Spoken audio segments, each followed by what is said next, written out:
ಇವಳು ಮನೆ ಪರಿಸ್ಥಿತಿ ನಮ್ಗೆಲ್ರಿಗೂ ಗೊತ್ತಿದೆ. ಅಂಥದ್ರಲ್ಲಿ ಇಂಥ ಪರಿಸ್ಥಿತಿಲಿ ಅವಳನ್ನ ಅಲ್ಲಿಗೆ ಬಿಡೋದು ನನಗೆ ಇಷ್ಟ ಇಲ್ಲ. ಇವಳ ಮೇಲೆ ನನಗೂ ಕೋಪ ಆಯಿತು, ಇಲ್ಲ ಅಂತಲ್ಲ. ಆದರೆ ನನಗೆ ಸೊಸೆನೋ ಅಳಿಯೋನೋ ಬರ್ತಾನೆ ಅಂತ ಗೊತ್ತಾದ್ಮೇಲೆ ಆ ಕೋಪನೂ ಮರ್ತೋಯ್ತು.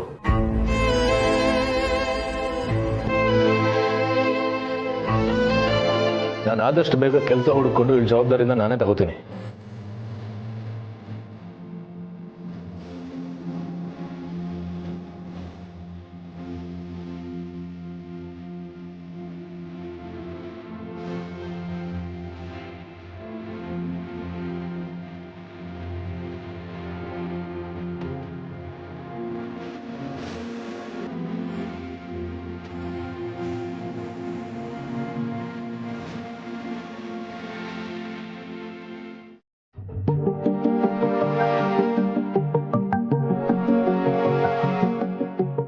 ಪಾಪಮ್ಮ ಏನಾಯ್ತು?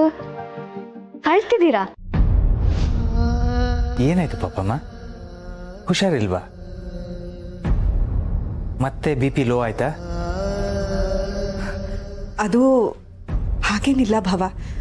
ನೀವಿಬ್ರು ಆಚೆ ಹೋದ್ಮೇಲೆ ಮನೇಲಿ ಏನೇನೋ ಆಯ್ತು.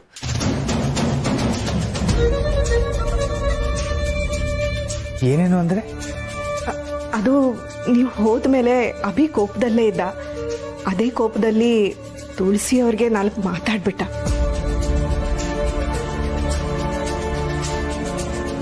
ಚಿಕ್ಕ ಹುಡುಗ ಆಗನ್ನ ಅಂತ ಅವ್ರಿಗೂ ಕೋಪ ಬಂತು ಅನ್ಸುತ್ತೆ. ಅದಕ್ಕೆ ತುಳಸಿಯವರು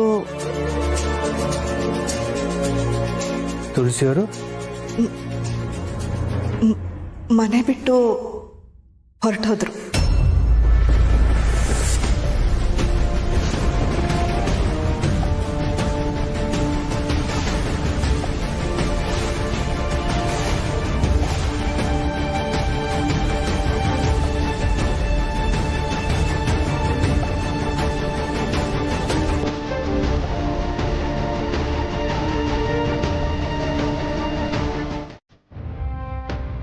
ಅಲ್ಲ, ತುಳಸಿಯವರು ತಾವಾಗೆ ಮನೆ ಬಿಟ್ಟು ಹೋದ್ರ? ಅವ್ರು ಹಾಗೆ ಮಾಡಕ್ ಸಾಧ್ಯ ಇಲ್ವಲ್ಲ.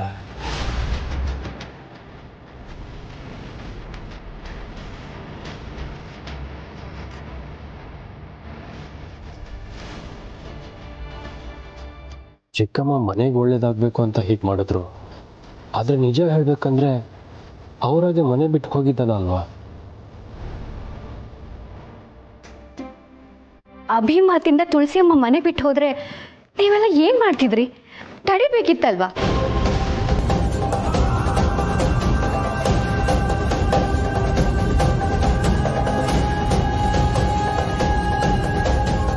ರೀ, ನೀವಾದ್ರೂ ತಡಿಬೋದಿತ್ತಲ್ವಾ?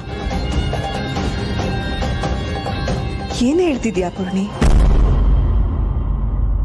ನಮ್ಗೀಗ ಅಭಿ ನೆಮ್ಮದಿ ಮುಖ್ಯ, ಅವನ್ ಸೇಫ್ಟಿ ಮುಖ್ಯ. ಅವ್ರು ಆಚೆ ಹೋಗೋದ್ರಿಂದ ಅವನಿಗೆ ನೆಮ್ಮದಿ ಸಿಗುತ್ತೆ ಅನ್ಸಿದೆ.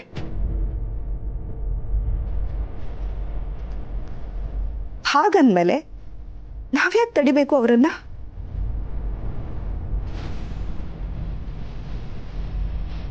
ತುಳಸಿಯವರು ಇಲ್ಲೇ ಇದ್ರೆ ಅದೇ ಕೋಪದಲ್ಲಿ ಅಭಿ ಏನಾದರೂ ಹೆಚ್ಚು ಕಡಿಮೆ ಮಾಡ್ಕೊಂಡ್ರೆ ಏನ್ ಮಾಡ್ತೀಯಾ ಪುಣ್ಯ?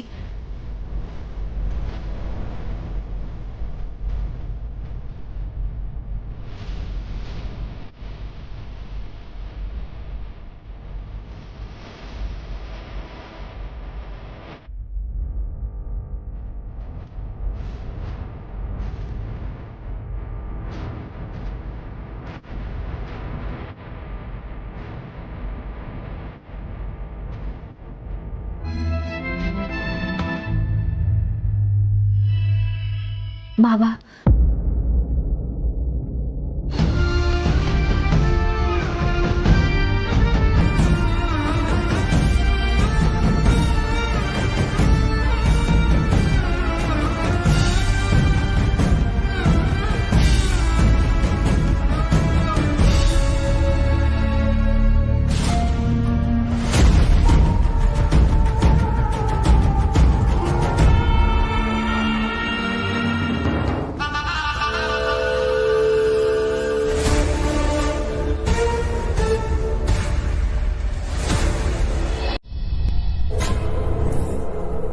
ಈ ಯುದ್ಧನ ಇಷ್ಟು ಬೇಗ ಗೆಲ್ತೀನಿ ಅಂತ ನಂಗೆ ಗೊತ್ತಿರಲಿಲ್ಲ ರೀ. ಏನು ಅವಾಂತರ ಮಾಡ್ಕೊಂಬಂದಿದ್ದಾಳೆ ಅಂತ ಯೋಚನೆ ಮಾಡ್ತಿದ್ದೀರಾ? ಆ ತುಳಸಿನ ಈ ಮನೆಯಿಂದ ಆಚೆ ಹಾಕೋದಕ್ಕೆ ಏನಾದರೂ ಒಂದು ಆಯುಧ ಬೇಕು ಅಂತ ಕಾಯ್ತಿದ್ದೆ ರೀ. ಇವತ್ತು ನಿಮ್ಮ ಅಣ್ಣ ಇಲ್ಲದೆ ಇರುವಾಗ ಅಭಿನೇ ನನಗೆ ಒಂದು ಒಳ್ಳೆ ಆಯುಧ ಕೊಟ್ಟ ನೋಡಿ.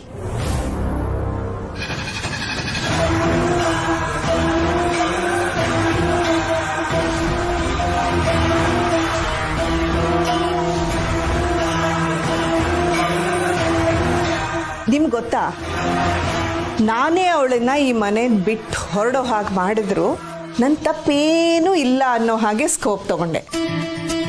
ಅಷ್ಟಕ್ಕೂ ನಾನು ತಪ್ಪು ಮಾಡಿದ್ದೀನಿ ಅಂದರೆ ಈ ಮನೇಲಿ ಯಾರಾದರೂ ನಂಬ್ತಾರ ಹೇಳಿ? ಅಲ್ವಾ? ಭಾವ ಹೋಗಿ ಅವಳನ್ನ ವಾಪಸ್ ಕರ್ಕೊಂಡು ಬಂದೇ ಬರ್ತಾರೆ ಅಂತ ಯೋಚಿಸ್ತಿದ್ದೀರಾ? ಮಗನನ್ನ ಎದುರು ಹಾಕ್ಕೊಂಡು ಅವಳನ್ನ ವಾಪಸ್ ಕರ್ಕೊಂಡು ಬರೋಕ್ಕೆ ಚಾನ್ಸೇ ಇಲ್ಲ ಅಂತ ನನಗೆ ಗೊತ್ತು ರೀ. ಇನ್ನು ಅವಳು ಇಷ್ಟು ಅವಮಾನ ಆದ್ಮೇಲೆ ಅದು ಹೇಗೆ ವಾಪಸ್ ಬರ್ತಾಳೆ ರೀ? ಎಂತ ಒಳ್ಳೆ ದಾಳ ಹಾಕಿದ್ದೀನಿ ನೋಡಿದ್ರಾ?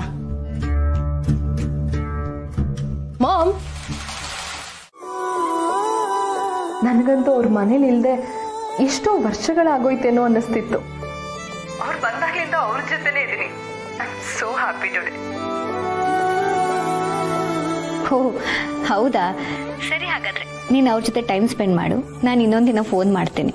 ಹೇ, ಇಟ್ಸ್ ಓಕೆ, ಹೇಳು, ಮಲ್ಗಕ್ಕೆ ಬಂದಿದ್ದೀನಿ. ಇಟ್ಸ್ ಓಕೆ ಸಿರಿ, ಸುಮ್ಮನೆ ಫೋನ್ ಮಾಡಿದ್ದೆ. You carry on. Good night. Good night. ಸಮಾಧಾನ ನಮ್ಮವ. ಥ್ಯಾಂಕ್ಸ್ ಪೂರ್ಣಿ. ಥ್ಯಾಂಕ್ಸ್ ಎಲ್ಲ ಯಾಕೆ, ನೀವು ಹ್ಞೂ ಅಂದರೆ ನಾನು ಹೋಗಿ ಅವ್ರನ್ನ ಕರ್ಕೊಂಬರ್ತೀನಿ. ಬೇಡ ಪೂರ್ಣಿ, ಇಲ್ಲಿರೋದೆಲ್ಲ ನನ್ನ ಸಮಸ್ಯೆಗಳು. ನನ್ನ ಸಮಸ್ಯೆಯ ಸುಳಿಯಲ್ಲಿ ಅವರನ್ನು ಸಿಲುಕಿಸೋದಕ್ಕೆ ನನಗಿಷ್ಟ ಇಲ್ಲ. ಅವ್ರಿಗೆ ಅಲ್ಲಿದ್ದರೆ ಸಮಾಧಾನ ಅಂದರೆ ಇರಲಿ, ಅವ್ರಿಗೂ ಸಮಯ ಬೇಕು ಅನಿಸುತ್ತೆ. ಎಷ್ಟೇ ಆದರೂ ಒತ್ತಾಯ ಮಾಡಿ ಯಾವುದನ್ನು ಪಡೆಯೋಕ್ಕಾಗೋದಿಲ್ಲ ಅಲ್ವಾ?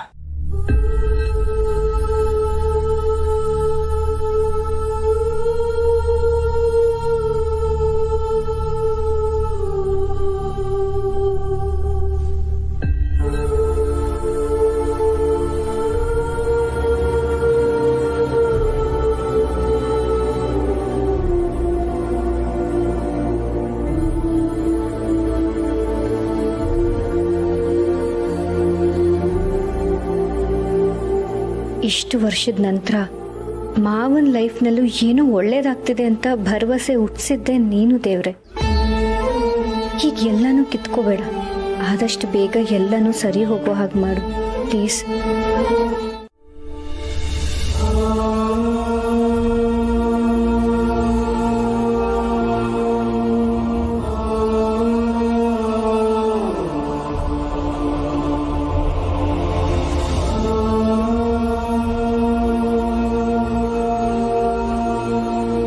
ನೀವು ಈ ಮನೆಗೆ ಬಂದಾಗಿಂದನೂ ನಿಮ್ಮ ಮನಸ್ಸಿಗೆ ನೆಮ್ಮದಿ ಅನ್ನೋದೇ ಇಲ್ಲ ಅನಿಸುತ್ತೆ.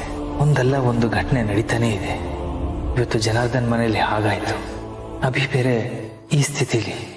ಯಾಕೆ ಹೀಗಾಗ್ತಿದೆ ಅನ್ನೋದೇ ಗೊತ್ತಾಗ್ತಿಲ್ಲ.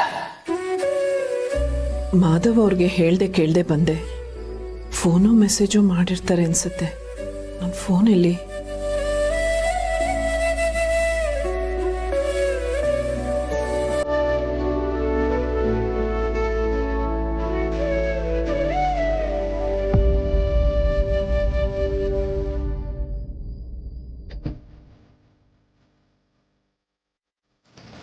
ನಿನ್ನೆ ನಾನು ಅಷ್ಟೆಲ್ಲ ಮಾತಾಡಿದ್ದಕ್ಕೆ ಅವ್ರೇನು ಅಂದ್ಕೊಂಡ್ರು, ನೊಂದ್ಕೊಂಡಿದ್ದಾರೆ ಅನ್ಸುತ್ತೆ.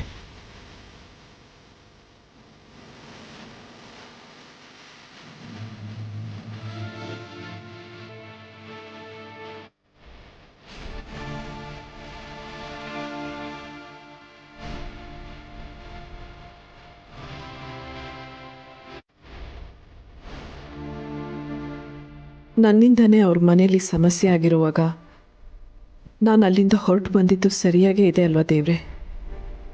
ಇನ್ನಾದರೂ ಆ ಮನೆಯಲ್ಲಿ ಎಲ್ಲ ಸರಿ ಹೋಗೋವಾಗ ಮಾಡಪ್ಪ.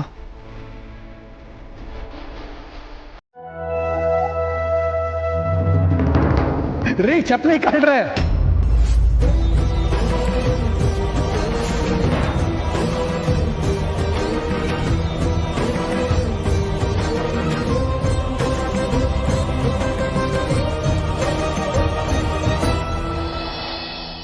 ಸಂಧ್ಯಾ,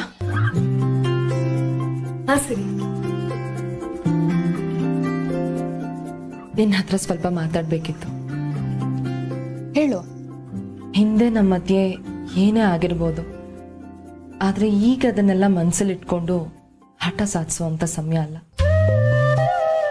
ನಿನ್ ವಿಷಯ ಕೇಳಿ ಮನೇಲಿ ಎಲ್ರೂ ಖುಷಿಯಾಗಿದ್ದಾರೆ. ಅಮ್ಮನೂ ಬಂದಿದ್ದಾರೆ. ಸಮರ್ಥ್ ಕೂಡ ಹಳೇದನ್ನೆಲ್ಲ ಮರ್ತಿದ್ದಾನೆ. ಹೌದು ಸಿರಿ, ನಾನು ಫೋನ್ ಮಾಡಿದ ತಕ್ಷಣ ಅವನು ಅಲ್ಲಿಗೆ ಬಂದು ನನ್ನ ಕರ್ಕೊಂಡು ಬಂದಾಗ್ಲೇ ಗೊತ್ತಾಯ್ತು ಅವ್ನು ಹಳೇದ್ನೆಲ್ಲ ಮರ್ತಿದ್ದಾನೆ ಅಂತ. ಅವನ್ ಮಾತ್ರ ಅಲ್ಲ, ನಾನು ಮರ್ತಿದ್ದೀನಿ. ನಿನ್ ವಿಷಯ ಕೇಳಿ ಮನೇಲಿ ಎಲ್ರೂ ಖುಷಿಯಾಗಿದ್ದಾರೆ. ಇನ್ನೊಂದು ಮಾತು, ನೀನ್ ಇವಾಗ ಹೇಗಿರ್ತೀಯೋ ಮುಂದೆ ಹುಟ್ಟೋ ಮಗುನು ಹಾಗೆ ಇರುತ್ತೆ ಅಂತ ಅಮ್ಮ ಹೇಳ್ತಿದ್ರು. ಅದಕ್ಕೆ ಹೇಳ್ತಿದ್ದೀನಿ, ಯಾವುದಕ್ಕೂ ಟೆನ್ಷನ್ ಮಾಡ್ಕೊಳ್ದೆ ಆರಾಮಾಗಿರು. ನಿಂಗೆ ಏನೇ ಬೇಕು ಅಂದ್ರೂ ನನ್ನ ಕೇಳು, ನಾನು ತಂದ್ಕೊಡ್ತೀನಿ. So sweet of you Siri, thank you so much.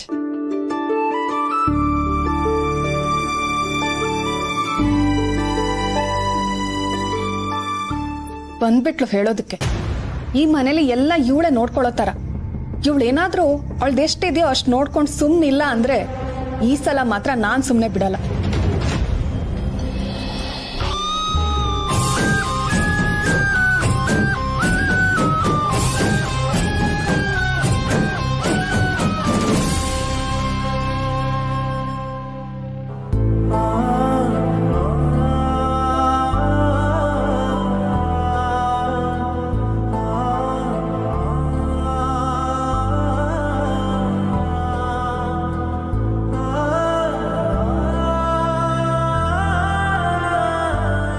ಮನೆವರೆಗೂ ಬಂದು ಎಲ್ಲೋ ಹೊರಟಿದೀಯ ಅನ್ಸುತ್ತೆ.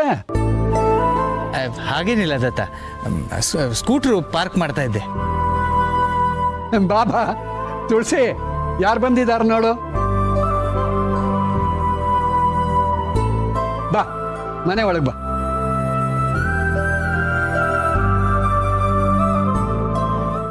ನನಗೂ ಇರಿಟೇಟ್ ಮಾಡೋ ಇಂಟೆನ್ಷನ್ ಏನಿಲ್ಲ ಮಾಮ್. ದುಡ್ಡು ಕೊಡು, ಹೊರಡ್ತೀನಿ.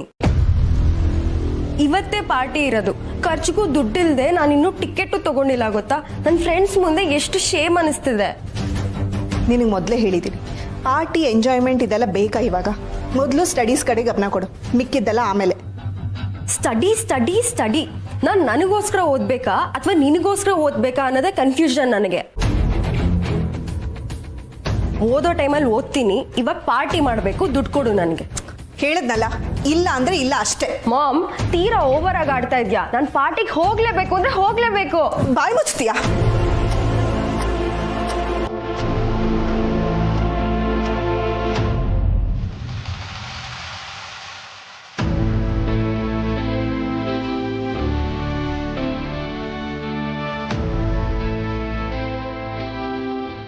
ಚಿಕ್ಕಮ್ಮ ಏನಾಯ್ತು? ನೋಡವಿ ಇವಳಲ್ಲ, ಮನೆ ಹೊತ್ಕೊಂಡು ಹುರಿತಾ ಇದ್ರೆ ಪಾರ್ಟಿ ಅಂತೆ.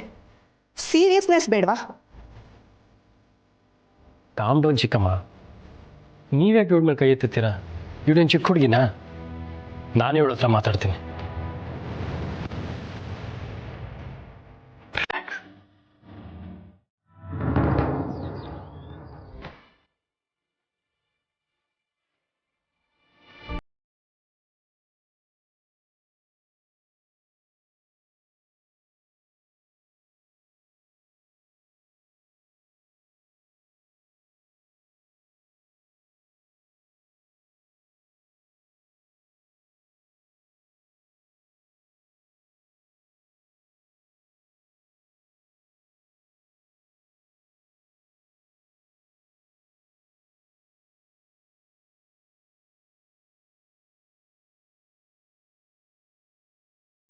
ನಾನು ಅದನ್ನು ರೆಸ್ಪೆಕ್ಟ್ ಮಾಡಬೇಕು.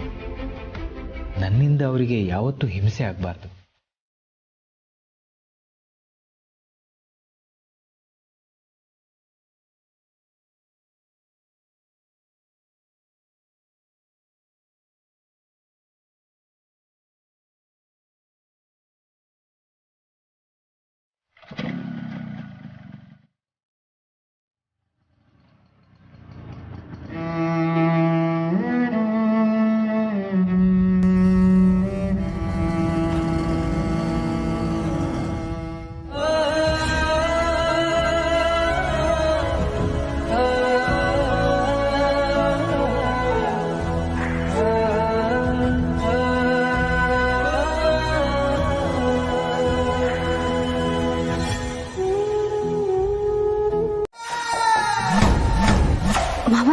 ಕೆಫೆಯಿಂದ ಬೇಗ ಬಂದ್ಬಿಟ್ರಿ, ಹುಷಾರಿಲ್ವಾ?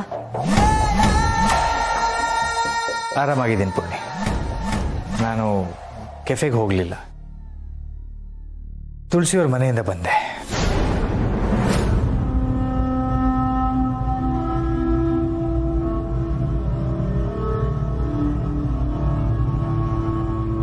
ನೀವು ಅಲ್ಲಿಗೆ ಹೋಗಿದ್ದು ಒಳ್ಳೇದೇ ಆಯ್ತು. ಎಲ್ಲಿ ಅಮ್ಮ ಬರ್ಲಿಲ್ವಾ? ಏನಾಯ್ತು? ಅಮ್ಮ ಬರಲ್ಲ ಅಂದ್ರ? ಬರಲ್ಲ ಅಂತ ಹೇಳಿಲ್ಲ, ಬರ್ತೀನಿ ಅಂತನೂ ಹೇಳಿಲ್ಲ. ಅಲ್ಲ, ನೀವು ಕರೆದಿಲ್ವಾ? ಅವ್ರಿಗೆ ಇಷ್ಟ ಇಲ್ಲ ಅಂತಾನೆ ಹೋಗಿದ್ದಾರೆ ಅಂದಮೇಲೆ ಅವ್ರಿಗೆ ನೆಮ್ಮದಿ ಇಲ್ದಿರೋ ಕಡೆ ಬನ್ನಿ ಅಂತ ಹೇಗೆ ಕರೀಲಿ? ನಾನು ಹೋಗೋದೇ ಬೇಡ, ಅವರನ್ನು ಅವ್ರ ಪಾಡಿಗೆ ಬಿಟ್ಬಿಡೋಣ ಅಂತ ಅನ್ಕೊಂಡಿದ್ದೆ. ಆದರೆ ಮನಸ್ಸು ತಡೀದೆ ಅವ್ರ ಮನೆ ಎದುರು ಹೋಗಿ ನಿಂತುಬಿಟ್ಟೆ. ದತ್ತ ನನ್ನನ್ನು ನೋಡಿಲ್ಲ ಅಂದಿದ್ದಿದ್ರೆ ನಾನು ಅಲ್ಲಿವರೆಗೆ ಹೋದವನು ವಾಪಸ್ ಬರೋದೇ ಅನ್ಕೊಂಡಿದ್ದೆ. ಅಮ್ಮ ನಿಮ್ ಜೊತೆ ಮಾತಾಡಿಲ್ವಾ? ಹಾಗೇನಿಲ್ಲ ಪೂರ್ಣಿ. ಅವ್ರಿಗೆ ತನ್ನಿಂದ ಇಷ್ಟೆಲ್ಲ ಆಗ್ತಿದೆ ಅನ್ನೋ ಗಿಲ್ಟ್ ಅನ್ಸುತ್ತೆ, ಅದಕ್ಕೆ ಅಲ್ಲಿ ಹೋಗಿದ್ದಾರೆ. ಹಾಗೆ ನೋಡೋಕ್ಕೋದ್ರೆ ಅವ್ರು ಇಲ್ಲಿದ್ದಕ್ಕಿಂತ ಅಲ್ಲೇ ಕಳಕಳಿಯಾಗಿದ್ದಾರೆ. ಅವ್ರಿಗೆ ಅಲ್ಲಿ ನೆಮ್ಮದಿ ಅಂದರೆ ಇರ್ಲಿ ಬಿಡು. ಆದ್ರೂ ಮಾವ, ಈಗಿದೆ ಅಲ್ವಾ ಅವ್ರ ಮನೆ, ಅವ್ರನ್ನ ಬಿಟ್ಟಿರೋದಕ್ಕೆ ನಿಮ್ಗೂ ಹಿಂಸೆ ಆಗುತ್ತಲ್ವಾ? ನನಗೆ ಬೇರೆ ದಾರಿ ಏನಿದೆ ಹೇಳು?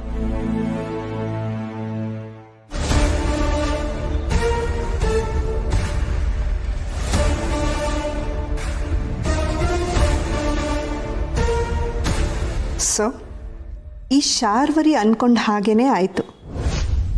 ಆ ತುಳಸಿ ಇನ್ಯಾವತ್ತೂ ಈ ಮನೆಗೆ ಬರಲ್ಲ.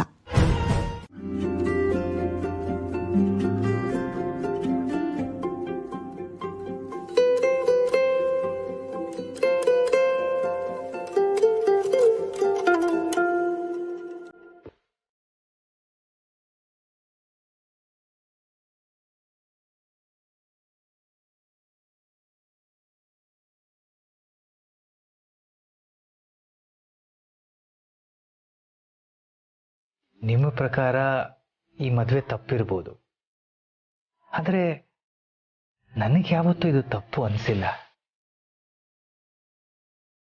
ಇವತ್ತಿಗೂ ನೀವು ದೂರ ಇದ್ದೀರಾ, ನಿಮ್ಮನ್ನು ಮಿಸ್ ಮಾಡ್ಕೋತಿದ್ದೀನಿ ಹೊರತು ಮದುವೆ ಬಗ್ಗೆ ರಿಗ್ರೆಟ್ ಇಲ್ಲ.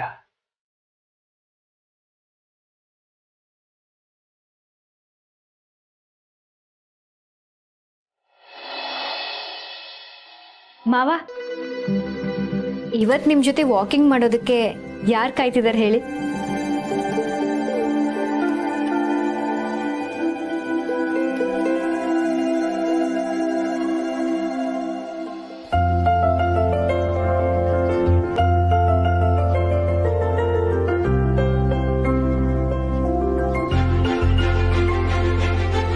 ತುಳಸಿಯವರೇ, ನಮ್ಮ ಮಾತಿಂದ ನಿಮ್ಗೇನಾದರೂ ಬೇಜಾರಾಯ್ತಾ?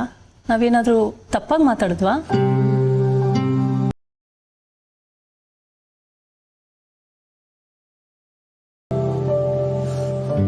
ಹಾಗೇನಿಲ್ಲ ಅಂಬುಜ, ನಾವು ಅನ್ಕೊಂಡಾಗೆಲ್ಲ ನಡೆದ್ರೆ ಅದನ್ನ ಜೀವನ ಅಂತ ಕರೆಯಲ್ಲ. ಈ ವಯಸ್ಸಲ್ಲಿ ಮದುವೆ ಆದ್ರೆ ಅದನ್ನ ಮಕ್ಕಳು ಒಪ್ಕೋಬೇಕು, ಮನೆಯವರೆಲ್ಲರೂ ಒಪ್ಕೋಬೇಕು. ಅದು ಅಷ್ಟು ಸುಲಭ ಅಲ್ಲ ಅಲ್ವಾ?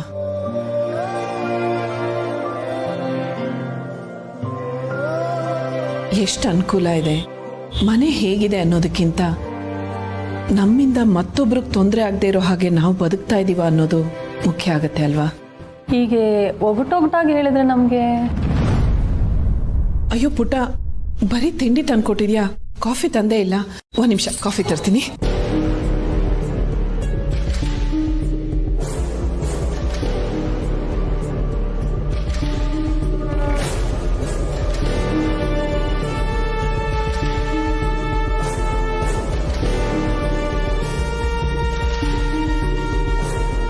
ತಗೊಳ್ಳಿ.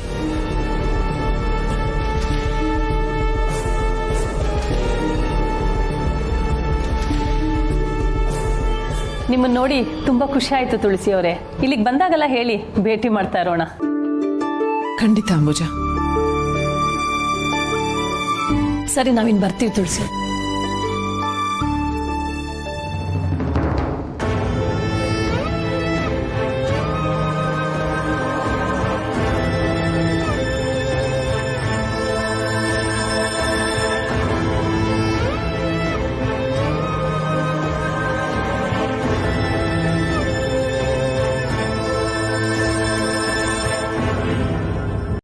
ಹೌದಾ? ಅಷ್ಟೊಂದೆಲ್ಲ ಏನ್ ಮಾತಾಡ್ತಿದ್ರಿ ಮಾವ? ಅಯ್ಯೋ, ಈ ಮಹೇಶಂಗೆ ಓದೋದು ಅಂದ್ರೆ ಪ್ರಾಣ. ಸೈಕಾಲಜಿ, ಫಿಲಾಸಫಿ ಅಂತ ಬೇರೆ ಬೇರೆ ತರ ಪುಸ್ತಕಗಳು ಯಾವಾಗ್ಲೂ ಓದ್ತಾ ಇದ್ದ.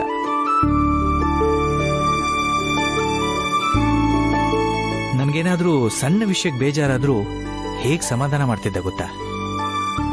ಎಲ್ಲೆಲ್ಲೋ ಓದಿದ್ದನ್ನ ನೆನಪು ಮಾಡ್ಕೊಂಡು ಹೇಳ್ತಿದ್ದ. ಎಷ್ಟೋ ಸಲ ಇವನ್ ಮಾತ್ ಕೇಳ್ತಾ ಕೇಳ್ತಾ ನಾವು ಊಟ ಮಾಡೋದನ್ನೇ ಮರಿತಿದ್ವಿ. ಪಾಪಮ್ಮ ಬಂದು ಏನಿವತ್ತು ಊಟಕ್ಕೆ ರಜನ ಅಂತ ರೇಗಿಸ್ತಿದ್ರು. ಇಂಟ್ರೆಸ್ಟಿಂಗ್. ಈಗ ಇವನ್ ಚೆನ್ನಾಗಿದ್ದಿದ್ರೆ ನನಗೆ ಹೇಗ್ ಸಮಾಧಾನ ಮಾಡ್ತಿದ್ದ ಗೊತ್ತಾ ಪೂರ್ಣಿ? ಇಂಥ ಪರಿಸ್ಥಿತಿ ಬಂದಾಗೆಲ್ಲ ನನಗೆ ಇವನ್ ಮಾತೇ ನೆನಪಾಗುತ್ತೆ. ಏನ್ ಮಾತು ಮಾವ?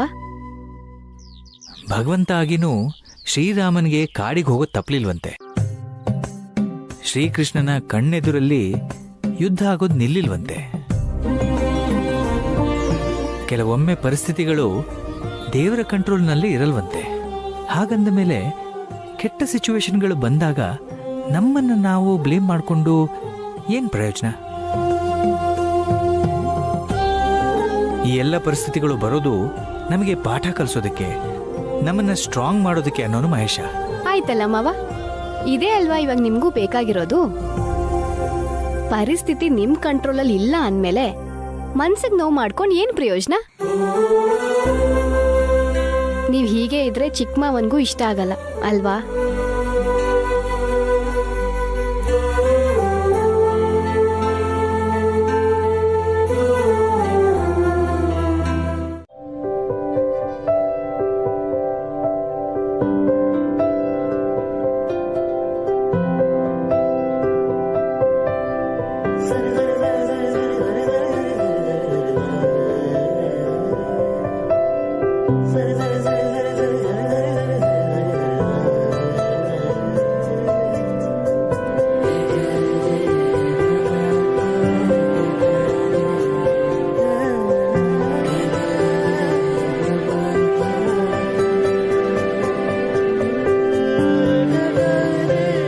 ಅಮ್ಮ, ಆಗ್ಲೇ ಬುಕ್ ಬಗ್ಗೆ ಮಾತಾಡ್ತಿದ್ವಲ್ಲ, ಅದ್ರ ಬಗ್ಗೆ ಒಂದೇ ಒಂದ್ ಮಾತು ಈಗ ನೆನ್ಪಾಯ್ತು.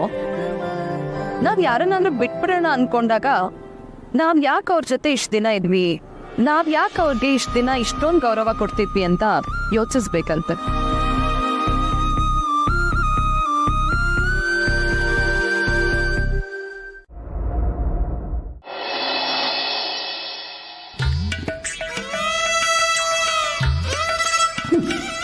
ನೋಡೋದಕ್ಕೆ ಮನೆ ತುಂಬ ಜನ, ಊಟ ಬಡಿಸೋದಕ್ಕೆ ಮಾತ್ರ ಒಬ್ಬರು ಇರಲ್ಲ.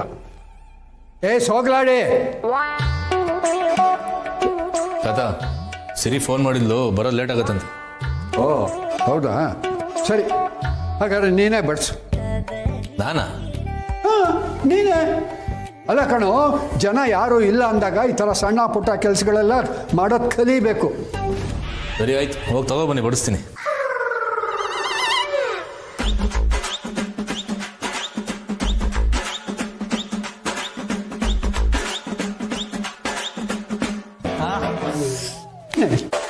ನಡಿ.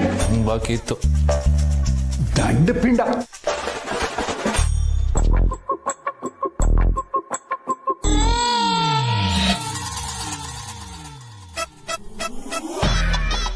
ದಂಡಪಿಂಡ, ನಿನಗೆ ಊಟಕ್ಕೆ ರೆಡಿ ಮಾಡು ಅಂತ ಹೇಳಿದ್ದು, ಫ್ಯಾಷನ್ ಶೋಗೆ ರೆಡಿ ಆಗು ಅಂತಲ್ಲ. ಲೇ, ಊಟಕ್ಕೆ ಏನೇನು ಬೇಕೋ ಅದನ್ನು ಯೋಚನೆ ಮಾಡೋ ಒಂದು ಕ್ಷಣ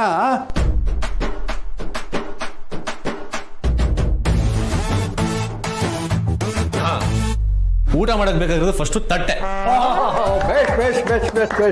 ಹೊಡೆದು ಬಿಡ್ತಲ್ಲಪ್ಪ ಅಂತೂ ನಿನ್ ಬುದ್ಧಿಗೆ.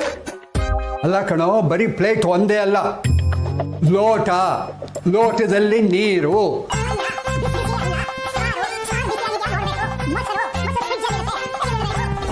ಇಷ್ಟೆಲ್ಲ ಮಾಡ್ಬೇಕಾ? ಗಂಟೆ ಹೊಡೆದಾಗೆ ಬಂದು ಗದಕ್ ಬಿಡ್ತೀಯಲ್ಲ, ನಿನಗೆ ಹೇಗೆ ಗೊತ್ತಾಗಬೇಕು? ಇಷ್ಟೆಲ್ಲ ಮಾಡಬೇಕು. ಆಯ್ತು, ಇಡ್ತೀನಿ.